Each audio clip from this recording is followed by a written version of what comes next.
Walaupun simple je, Nabi sebut apa tuan-tuan? Siapa yang berselawat kepada aku 10 kali pada waktu pagi dan 10 kali pada waktu petang, halat lahu syafaati, maka dia berhak untuk mendapatkan syafaat aku di hari akhirat kelak. Berhak dapat syafaat tapi bukan dapat duduk tepi Nabi. Berhak dapat syafaat tapi dia tak duduk satu kampung dengan Nabi di syurga kelak. Berhak mendapat syafaat pasal apa? Pasal hak dia buat simple je. Apa dia? Selawat pagi 10 kali, selawat petang 10 kali. Hadis sahih. Subhanallah. 10 ya Ustaz? Ya 10 kali. Siapa yang sebut 10 tu Ustaz? Rasulullah yang sebut 10. Angka 10 itu disebutkan oleh Nabi, bukan saya. Bukan 9, bukan 11. Kalau tuan-tuan sebut 9, dapat tak fadilat tu? Tak dapat. Yang menyebutkan selawat kepada aku 10 pada waktu pagi, 10 pada waktu petang, halat lahu syafaati, Nabi kata dia berhak dapat syafaat aku di padang mahsyar kelak.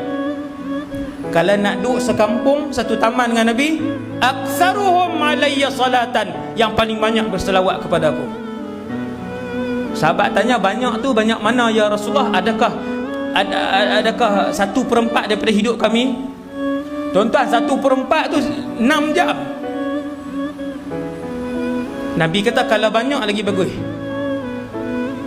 Sahabat tanya, banyak tu berapa banyak? 1/4 kah? Nabi kata tu banyak, okey dah, tapi kalau banyak lagi bagus. 1/4, Nabi kata ada lagi bagus. Sahabat kata 2/4 kah hidup kami? Nabi kata banyak, tapi kalau lagi banyak lagi bagus. 3/4 kah ya Rasulullah hidup kami ni berselawat? Nabi kata tu banyak dah, tapi kalau banyak lagi bagus.